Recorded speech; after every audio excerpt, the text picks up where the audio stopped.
Welcome to Entry Point Faith. Join us each week to discover fresh meaning in the world and find faith your way. Now, here is Pastor Nancy Lafferty. Well, welcome back. I am Nancy Lafferty, and I have the privilege of talking with Cody Cargill today.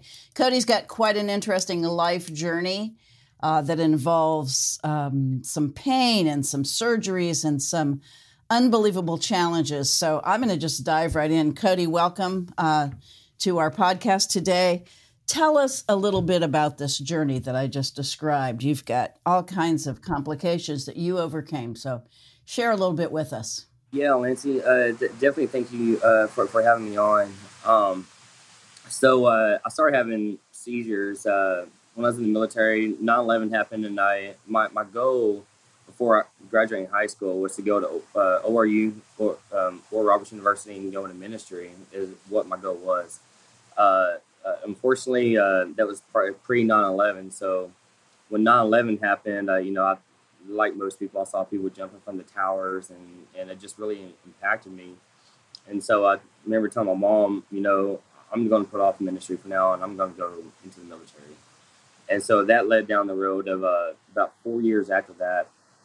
I was put on a medication, is what a few neurologists have think that caused my seizures. But I was married at the time, and about a year of taking this medication, I woke up to paramedics about 1:30 in the morning. And I was always healthy. Obviously, was able to go in the military, go through all the medical workup, and was perfectly healthy. So waking up to the seizures and paramedics was definitely scary. I had no idea what was going on. And so that kind of led to trying to figure out why I was having seizures, and that wasn't getting any answers. Finally, not long after that, the military did a medical board on me and medically retired me. And so from there, the VA, the last 16 years, has been trying to figure out, why I was having the seizures, where they were coming from. And they didn't really have the technology, especially 16 years ago, like they do now.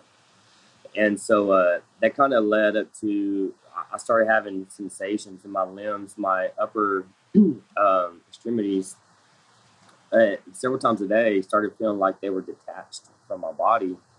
And it would go on for about 15, 20 seconds. And it almost was like, I didn't feel like I had limbs, but if I grabbed your arm, I felt like I was grabbing my arm. And it was weird. And the VA thought, hey, maybe it's just in your mind, and as you hear a lot of veterans talk about the issues with the VA, that was very frustrating.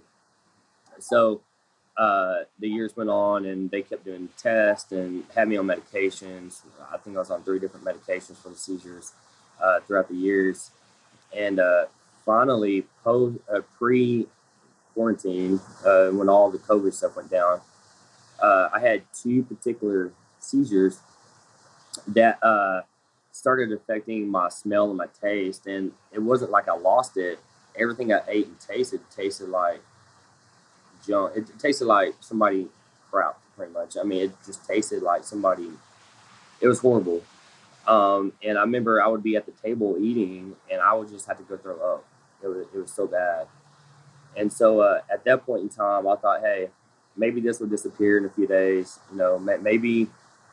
Maybe, and it didn't. Maybe it'll be another week. It didn't. Maybe it'll be a month. It didn't. So finally, I went to my neurologist at the VA and let them know, I had 2 seizures recently that affected my taste and smell, and I just can't even have a date night with my wife without wanting to throw up. And finally, after a while, it took me into tears, and it was miserable. And so finally, the neurologist at that time referred me to UT Southwestern here in Dallas. And little did I know, it's one of the best hospitals for new science coming out with neuro type stuff. And then not only that, but the VA here in Dallas does work, or they have a contract with med students, and a lot of the med students at UT Southwestern also practice at the VA. And so they referred me there to start doing a workup to see why I was having the seizures, where they were coming from.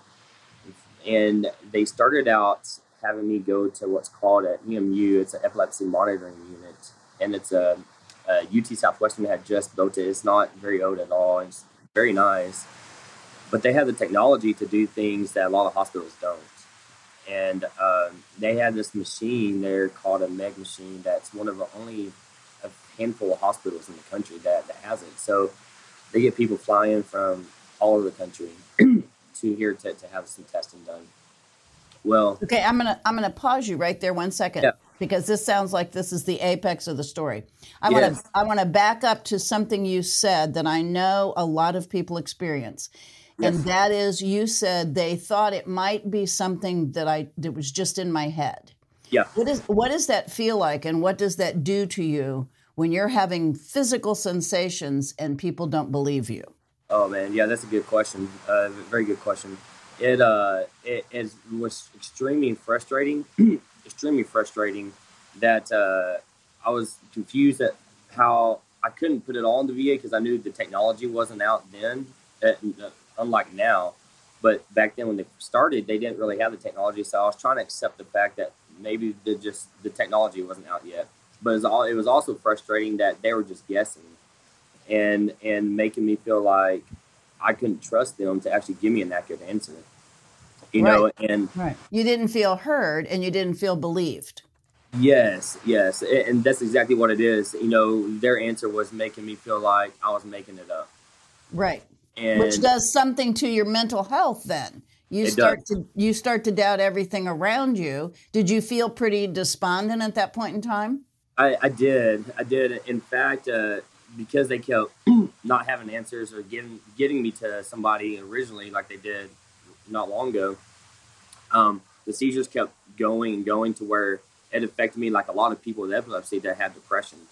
So I struggled with depression because of the seizures, just constantly bombarding my brain and messing with the chemicals, destroying brain cells.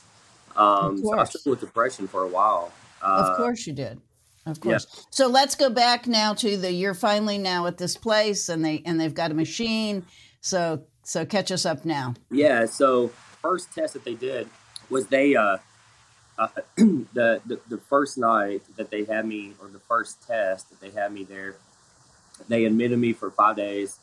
They got me hooked up to an EEG machine, and one of the main doctors, he was an hepatologist, came in with his staff and started asking me questions about what I'm experiencing, kind of like what you were just asking me. You know, what my history was with the seizures, what they have tried to do, what the VA has tried to do, you know, in the past, and what I was experiencing. So I let them know that my frustration, like I was saying, at the VA, because of the sensations I was having that I would just describe to you, and I was telling them this, and how it's been frustrating not getting answers.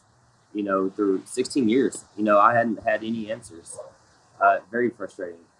So he took all the notes down. Well, that night, I went into a seizure, and that's what they were wanting to do, is have me go into a seizure to figure out where the seizures were originating from, obviously. And so had a really bad seizure that night. In fact, I think I had two that night. And so he came in the next morning with his entire staff and brought a map of my brain, or the brain, and let me know. First thing he said was, "Hey, what you told me makes perfect sense now." And I was like, "Whoa, I'm finally gonna get an answer after all these years." Yeah. And so he said your seizures are originating from what's called the parietal lobe, and it's a very rare that the science world sees a seizure from that lobe, and we don't have a lot of science on that part of the brain yet. We have some, but majority of patients that have seizures come from the temporal or the frontal lobe, but not the parietal lobe. And because of that, we just don't have a lot of information on that lobe yet. But we're going to do a workup and some extra testing to see what else we can get, what data we can get, and then go from there.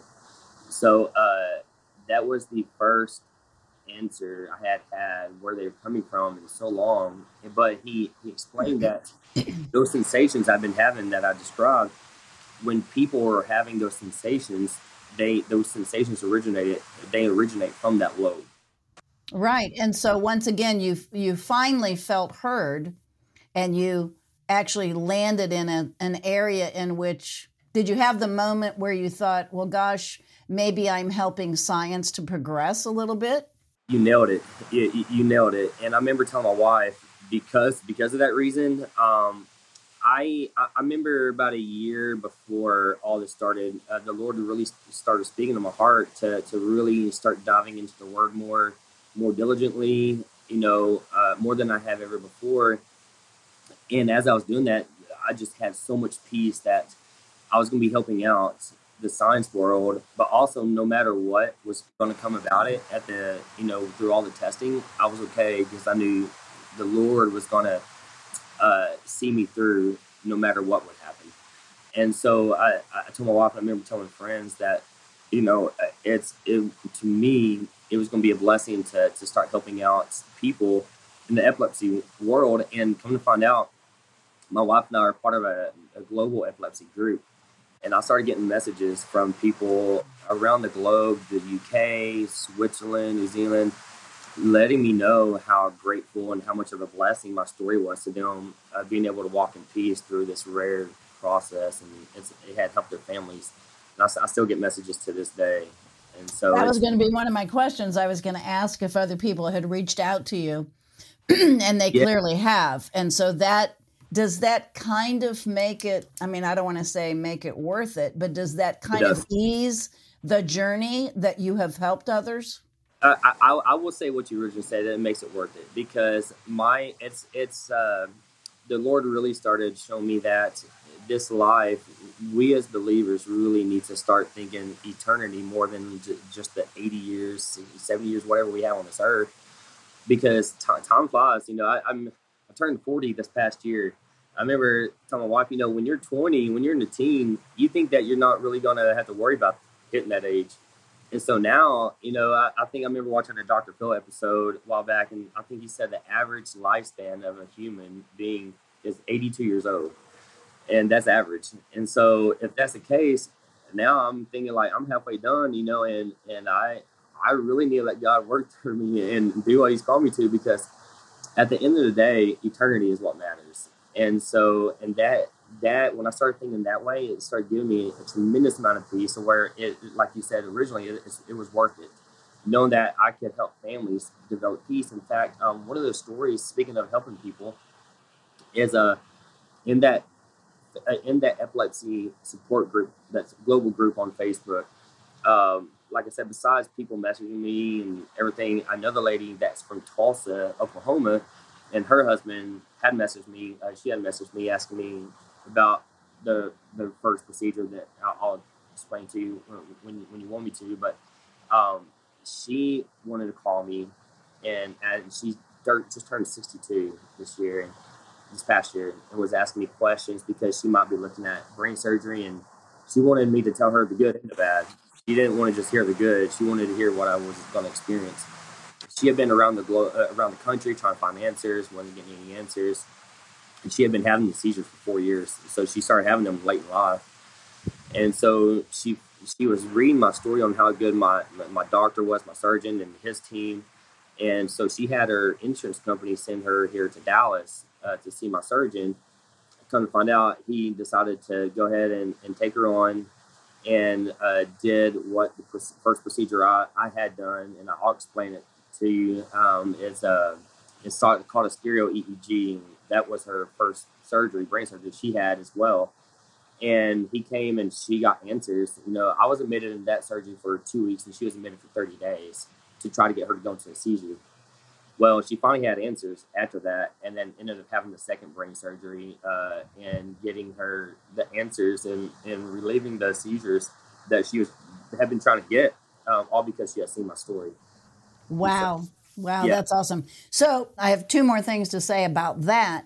You, excuse me, you are going to go into the ministry, and you have.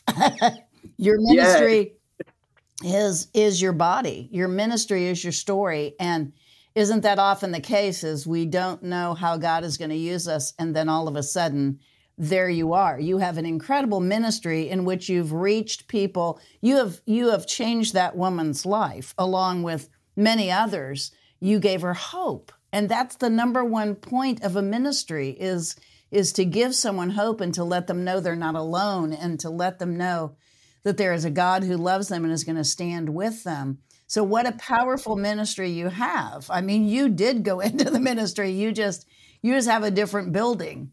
You nailed it. You nailed it. I remember exactly what you just said is, I remember, growing up, my late teens and early 20s, I would get people speak words into me and give me words of knowledge that they felt the Lord was giving them to tell me. And, finally, it's like you said, I was like, wanting to go to ORU to figure out, hey, maybe God will speak to me at ORU and I'll be able to figure out what area of ministry I need to go in.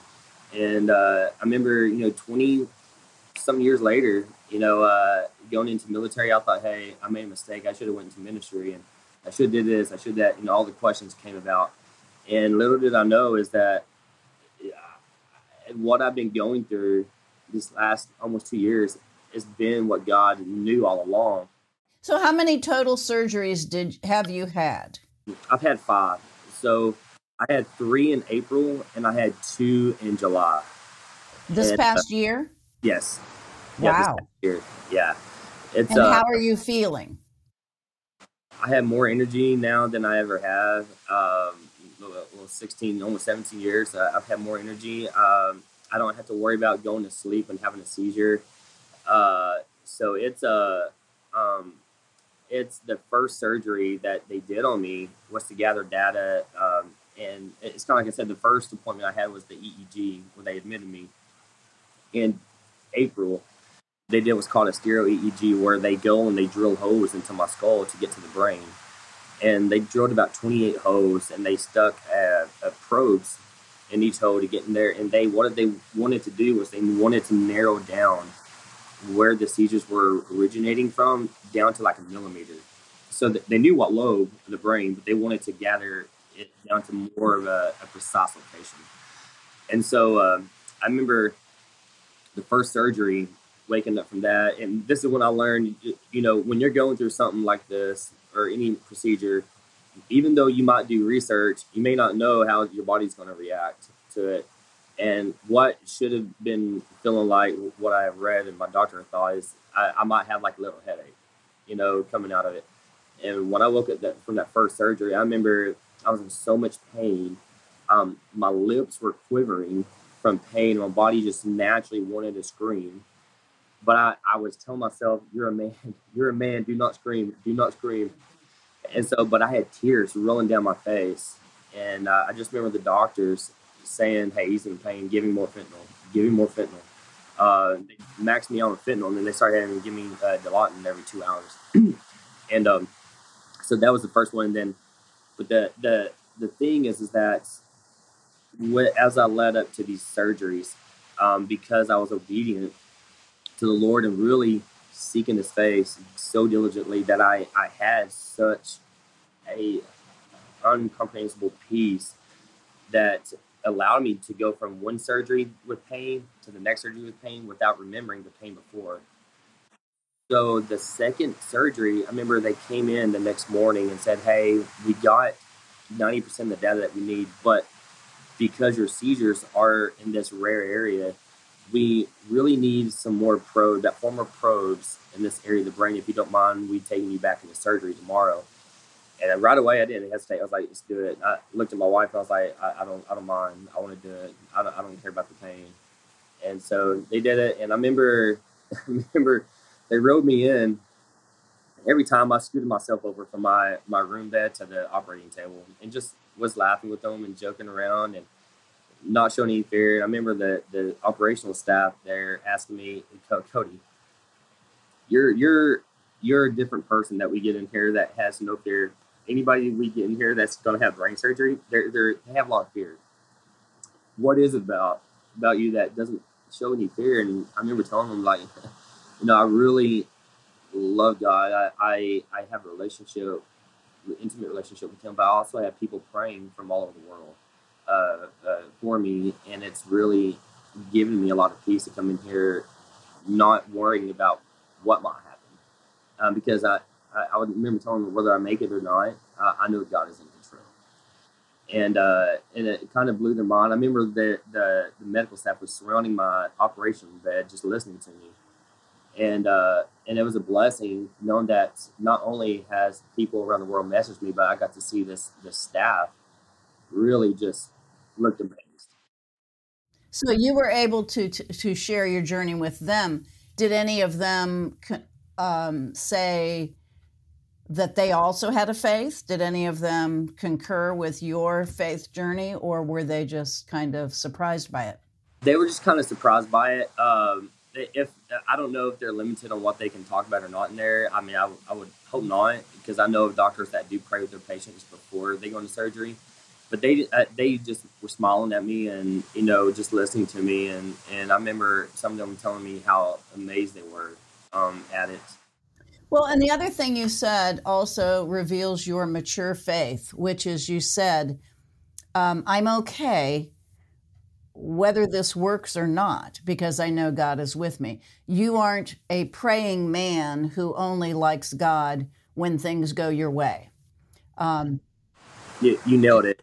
Yeah. How did you get to that point? How did you, through 16 years of pain, how did you get to the place where you view God as being with you despite the outcome? Great question. One of another study time that I had, the Lord took me to Psalms 4:8 that says, in peace I will both lie down and sleep, for you, Lord, alone make me dwell in safety and confident trust. And so during the time, all these times I had,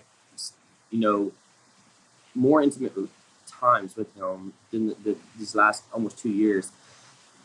I grew up in a Christian home, and going into even in the military, I still, was like Tommy said earlier, I was in church, still, but I didn't have this tangible relationship, intimate relationship like I've had these last 2 years.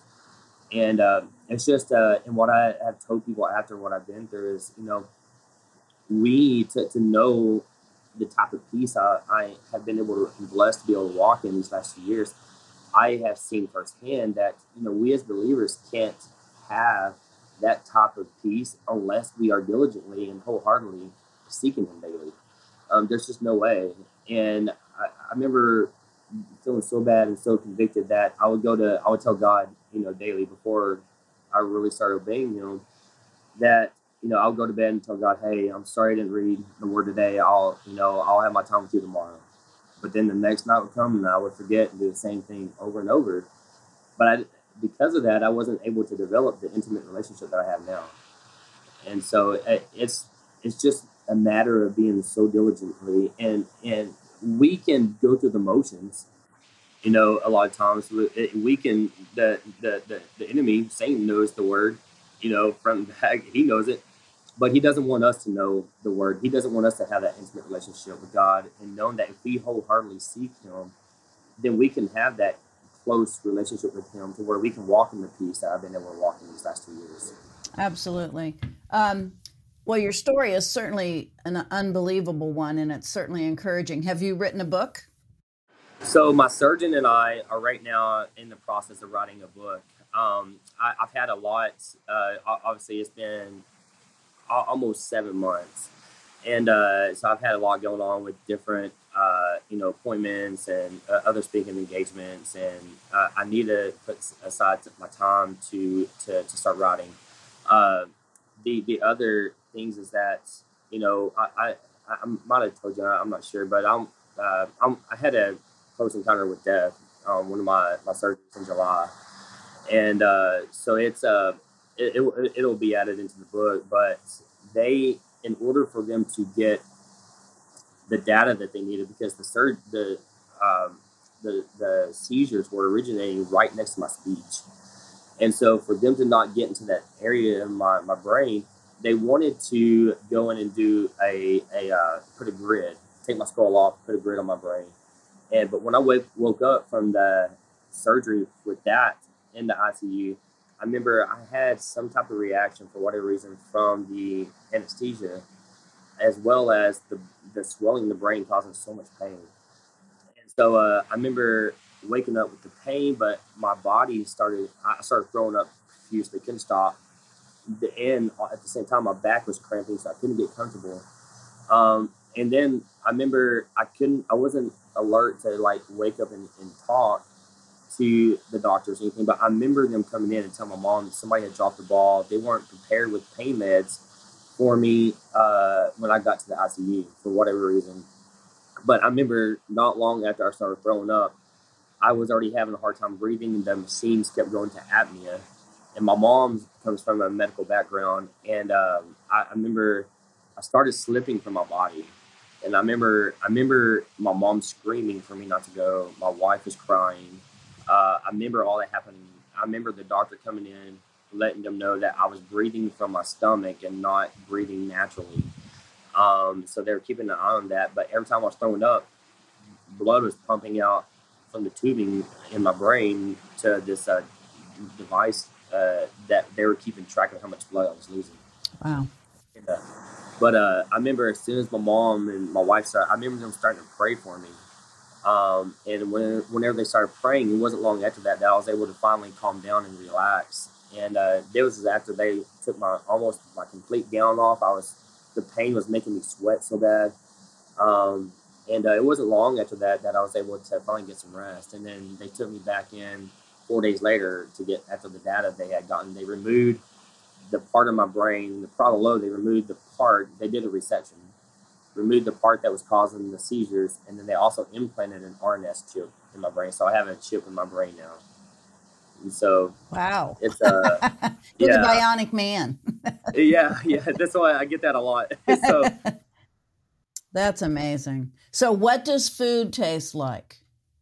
Food tastes normal again, and it's funny you say that because I remember asking my surgeon, like, "Hey, is this surgery going to help get my taste and my smell back?" And I remember him saying, I can almost 100% guarantee it's not going to come back." And I remember thinking like, well, they don't have a lot of science on it yet, so I guess we'll see, And I remember the next day, after that, the grid was placed on me and they removed the part of the brain and stuff. I remember my mom gave me chapstick.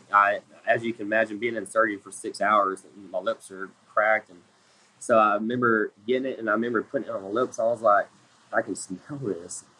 What? I remember looking at my mom, my wife. I was like, I can smell this now after all these years, and my mom was blown away. My wife was like, no way. And I remember getting my food right before my doctor came in, and I remember being able to eat my food and tasting it. That's and amazing. I was just blown away. And I told my doctor when he came in, he was like, he looked puzzled. He didn't say anything for a minute, and he was like, "You can really taste your food and smell." And I was like, "Yes, I can." Well, that's maybe one of the most tangible miracles there is, right? Yeah. So, as I think about your whole story, and you've done a whole lot to promote in improvements medically for yourself and for other people. You're helping to improve the science of it all, but you're also certainly planting your own faith journey out there for people to know. And so, there's that great verse in the Bible that says at the end of our life, if we can hear the words, "Well done, my good and faithful servant," then we know we've lived well. And I think you will definitely hear those words, but I think you could say of your journey, I could say those words today. You have definitely hung in there. You have hung in there, and that's a very colloquial way of saying what I think God wants us to do. God just wants us to hang in there and to believe that God is present, that we are not alone in this pain and this journey of life. And so well done, Cody, my good and faithful servant. And I am very encouraged by your story. I would look forward to reading it. I thank you for being with us today. And I think that once you get your story written, once you get your book written, I need to have you back again. And we need to talk about the impact that your written word will make, because obviously people will always be encouraged by all of the ways that you can reach out. But you have an incredible story, you have an incredible faith, and so well done. Well, I will definitely be praying for you, Cody, as you continue your journey. And like I said, we'll check back in in a couple of months when you get your book written. We'll have you back on. Thanks for being with us. Cody Cargill with his amazing life story, making all kinds of headway medically, and certainly a good example and a role model of what it means to hang in there with God. Thanks for being with us, Cody. We'll see you next time, listeners. Thanks for listening in on this week's discussion on Entry Point Faith. You can join the Entry Point Faith community in person every Sunday at 10:30 a.m. at Conner Prairie in Fishers, Indiana. For more information and a transcript of Nancy's messages, visit entrypointonline.org. Entry Point Faith is brought to you in partnership with mypodcast.media.